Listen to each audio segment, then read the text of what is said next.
Hello friends, welcome to my channel. आज के इस वीडियो लेक्चर में हम लोग बीपीएससी शिक्षक भर्ती 2023 के पीजीटी पॉलिटिकल साइंस के क्वेश्चन पेपर को डिस्कस करेंगे, वो भी बीपीएससी द्वारा जारी किए गए आंसर की के साथ। आज की इस वीडियो में हम पॉलिटिकल साइंस के 80 क्वेश्चंस पूरे के पूरे डिस्कस करेंगे। तो बिना देर किए चलिए वीडियो लेक्चर स्टार्ट करते हैं। तो पॉलिटिकल साइंस का जो पहला क्वेश्चन था वो है, दंड शास्त्र परंपरा डैश से जुड़ी है। तो इसका सही जवाब है कौटिल्य यानी कि चाणक्य से। तो बी हमारा सही ऑप्शन है। क्वेश्चन नंबर 2, पडुआ के मार्सिलियस किन दो प्रमुख प्रकार के कानूनों की बात करते हैं? तो इसका सही जवाब होगा ऑप्शन ई, उपयुक्त में से कोई नहीं। क्वेश्चन नंबर 43, यहाँ चर्चा किए जा रहे व्यक्तित्व को पहचाने, डबल इन्वर्टेड कॉमा में, फ्रांसीसी राजनीतिक दार्शनिक जिसका प्रमुख कार्य द स्पिरिट ऑफ लॉज राजनीतिक सिद्धांत में से एक प्रमुख योगदान था। तो इसका सही जवाब होगा option A, Montesquieu. Question number 44, उदारवाद के बौद्धिक संस्थापक कौन थे? तो इसका सही जवाब है ऑप्शन सी, जॉन लॉक और एडम स्मिथ। क्वेश्चन नंबर 45, इनमें से कौन बहुलतावादी विचारक नहीं है? तो बोडीन ऑप्शन इसका सही जवाब है। क्वेश्चन नंबर 46, प्लेटो ने कौन सी किताब लिखी है? तो हम सबको पता है कि प्लेटो ने द रिपब्लिक बुक लिखी है, यानी ऑप्शन सी इसका सही जवाब है। अब क्वेश्चन नंबर 47, राज व्यवस्था पर सभी भारतीय लेखकों में से हॉब्स के सबसे निकट किसे माना जाता है? तो कौटिल्य यानी चाणक्य को हॉब्स के सबसे निकट माना जाता है, यानी कि option B is correct. Question number 48, dash ने पवित्र कानून की तुलना में राज्य के कानून पर अधिक जोर दिया। तो इसका सही जवाब होगा ऑप्शन बी, कौटिल्य। तो इसका सही जवाब होगा option B, Kautilya. Question number 49, अरस्तु के गुरु कौन थे?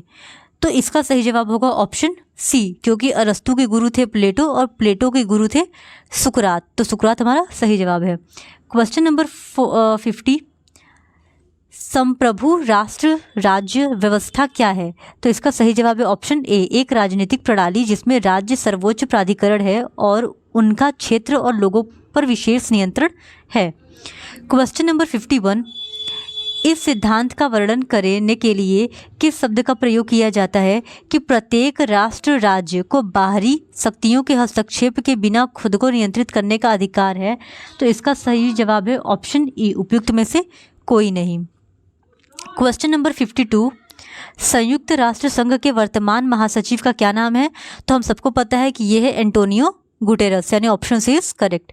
क्वेश्चन नंबर 53, निम्नलिखित में से कौन सा राष्ट्रीय सुरक्षा के हित में किए गए निर्णय का उदाहरण है? तो ऑप्शन ए, सख्त आप्रवासी नीतियों को लागू करना सही जवाब है। क्वेश्चन नंबर 54, निम्नलिखित में से कौन सा राष्ट्रीय हित शब्द का सबसे अच्छा वर्णन करता है? तो इसका सही जवाब है ऑप्शन सी, राष्ट्र राज्य के आर्थिक और रणनीतिक लक्ष्य।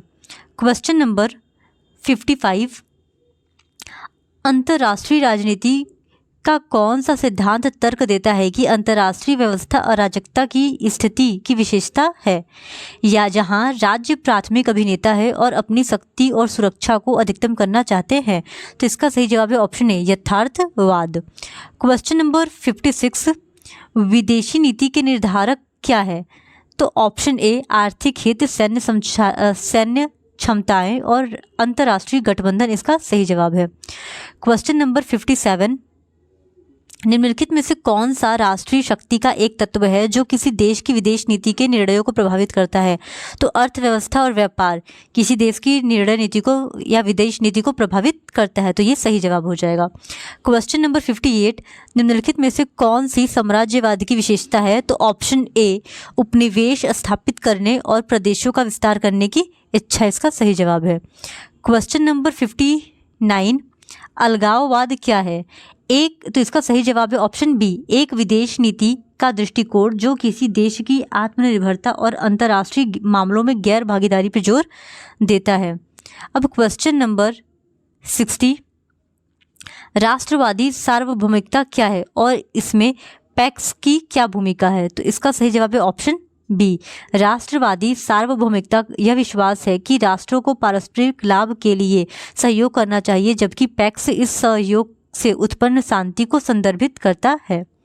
क्वेश्चन नंबर 61, निम्नलिखित में से कौन सा कथन चीन के मध्य साम्राज्य परिसर का सटीक वर्णन करता है? तो ऑप्शन बी, यह चीनियों द्वारा इस्तेमाल किए जाने वाला एक शब्द था जो उनके इस विश्वास का वर्णन करने के लिए था कि वे दुनिया के केंद्र थे। क्वेश्चन नंबर 62, शीत युद्ध के दौरान सोवियत प्रभाव और विस्तारवाद को रोकने के उद्देश्य से संयुक्त राज्य अमेरिका द्वारा अपनाई गई नीति का क्या नाम था? तो इसका सही जवाब है ऑप्शन ए, ट्रूमैन सिद्धांत। क्वेश्चन नंबर 63, बंडिंग सम्मेलन में अपनाया गया और सबसे पहले नाम में स्वीकारा गया सिद्धांत नहीं था? तो इसका सही जवाब है ऑप्शन सी, शांतिपूर्ण सह अस्तित्व। क्वेश्चन नंबर 64, शीत युद्ध शब्द सबसे पहले किसके द्वारा गढ़ा गया था? तो इसका सही जवाब है option A, Bernard Baruch. Question number 65, राष्ट्र क्यों अंतर्राष्ट्रीय व्यापार करते हैं? इसका एक प्राथमिक कारण यह है कि? तो ऑप्शन बी, संसाधन सभी व्यापारिक देशों में समान रूप से वितरित नहीं है, सही जवाब है। क्वेश्चन नंबर 66, वस्तुओं और सेवाओं में अंतर्राष्ट्रीय व्यापार का उपयोग कभी कभी निम्नलिखित किस एक को छोड़कर सभी के विकल्प के रूप में किया जाता है? तो इसका सही जवाब है ऑप्शन ई, उपयुक्त में से कोई नहीं। क्वेश्चन 67, सुरक्षा परिषद के गैर अस्थायी सदस्य कितने समय के लिए चुने जाते हैं? तो इसका सही जवाब है 2 साल, ऑप्शन सी। क्वेश्चन नंबर 68, किसी विशेष राष्ट्र के नागरिकों द्वारा निर्मित सेवाओं और उत्पादों की संयुक्त मूल्यांकन और उनकी संचयी संपत्ति की कीमत को दर्शाने के लिए अर्थशास्त्रियों द्वारा किस शब्द का प्रयोग किया जाता है? तो इसका सही जवाब है ऑप्शन ए, जीडीपी या सकल घरेलू उत्पाद। क्वेश्चन नंबर 69, यहाँ हमने कुछ ऐसे उदाहरण रखे हैं जिन्हें आमतौर पर ऐसे परिदृश्य के रूप में संदर्भित किया जाता है जो सामान्य आबादी द्वारा किसी समुदाय की आर्थिक वृद्धि और विकास की व्याख्या करते हैं। यह विकल्प चुनें जो विशेष रूप से आर्थिक वृद्धि की व्याख्या करता हो।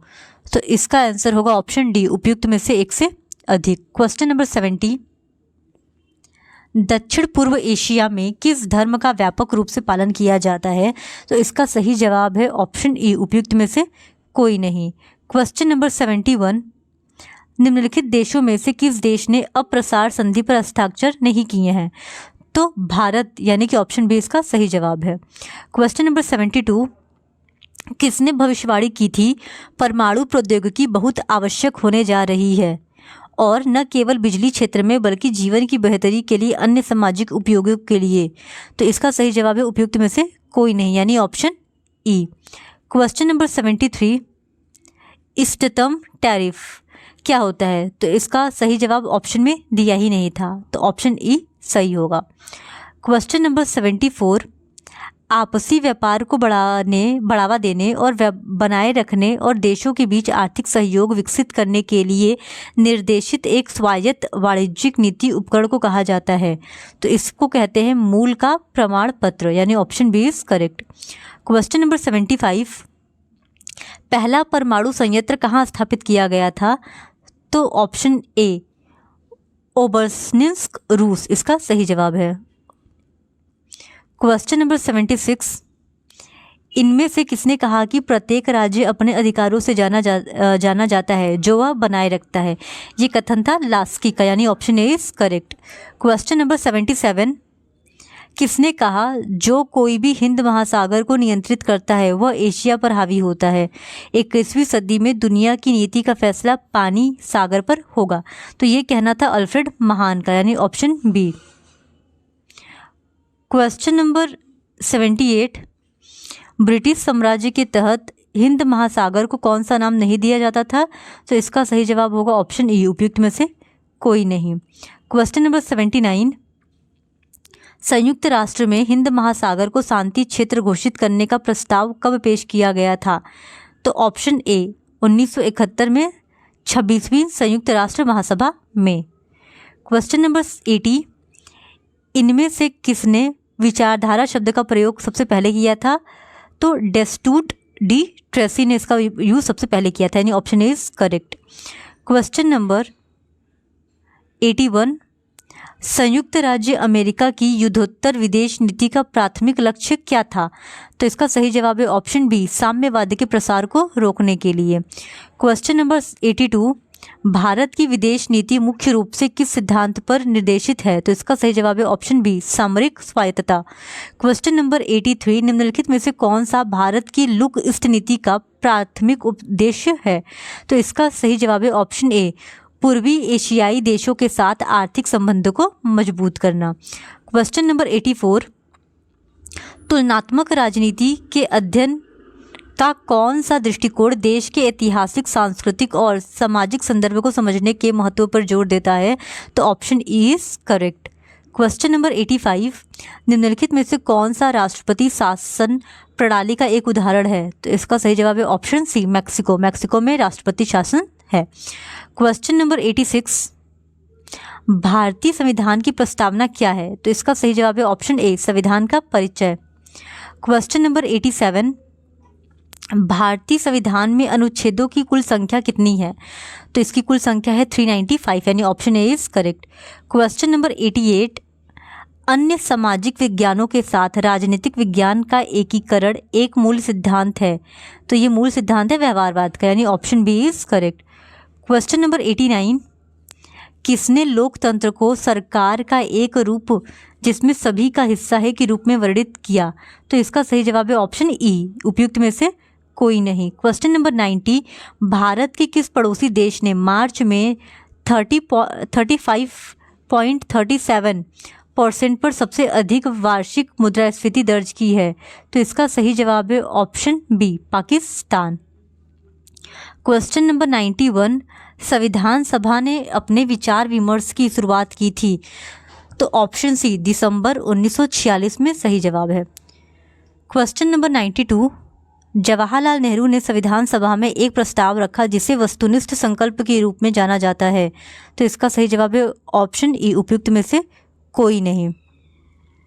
क्वेश्चन नंबर 93, किस तारीख को संयुक्त राष्ट्र महासभा ने मानव अधिकार की सार्वभौम घोषणा को अपनाया? तो इसका सही जवाब है ऑप्शन ई, उपयुक्त में से कोई नहीं। क्वेश्चन नंबर 94, कौन सा अनुच्छेद राज्य को किसी भी नागरिक के विरुद्ध सिर्फ धर्म, नस्ल, जाति और लिंग के आधार पर भेदभाव करने से रोकता है? तो अनुच्छेद 15, यानी कि option B is correct. Question number 95, निम्नलिखित में से किस लेख का उद्देश्य संविधान के अनुच्छेद 32 में किया गया है? तो उपयुक्त में से एक से अधिक, ऑप्शन डी इज करेक्ट। यहाँ पे रीट की चर्चा की जा रही है। क्वेश्चन नंबर 96, एक जिला कलेक्टर का कार्यालय किसके द्वारा बनाया गया था? तो इसका सही जवाब है option C, Lord Warren Hastings. Question number 97, राज्य की स्थापना और संचालन स्वयं ईश्वर द्वारा किया जाता है। यह कथन राज्य की उत्पत्ति के किस सिद्धांत का समर्थन करता है? तो ये देवी उत्पत्ति सिद्धांत का समर्थन करता है, यानी कि option B is correct. Question number 98, जो सिद्धांतकार यह मानते हैं कि राज्य संघों का एक संघ है, उनका सबसे अच्छा वर्णन किस रूप में किया गया है? तो ऑप्शन सी, बहुलतावादी। क्वेश्चन नंबर 99, राज्य की उत्पत्ति के सिद्धांत में राजनीतिक चेतना एक कारक है। तो ये विकासवादी सिद्धांत में एक कारक है। क्वेश्चन नंबर 100, राज्य श्रेष्ठ शारीरिक बल और शक्तिशाली द्वारा कमजोर को वश में करने का एक परिणाम है। यह कथन किससे संबंधित है? तो ये कथन है बल के सिद्धांत से, यानी option B is correct. Question number 101, निम्नलिखित में से कौन सा राज्य की उत्पत्ति के बल सिद्धांत से संबंधित नहीं है? तो इसका सही जवाब है इसमें क्वेश्चन ये पूछा है कि निम्नलिखित में से कौन सा राज्य की उत्पत्ति के बल सिद्धांत के संबंध में सही है? तो जो सही है वो है ऑप्शन ए, राज्य की उत्पत्ति के लिए बल ही एकमात्र जिम्मेदार कारक था। क्वेश्चन नंबर 102, राज्य एक आवश्यक बुराई है, यह कथन निम्नलिखित में से किसको संदर्भित करता है? तो ये संदर्भित करता है राज्य का व्यक्तिवादी सिद्धांत, यानी कि ऑप्शन बी।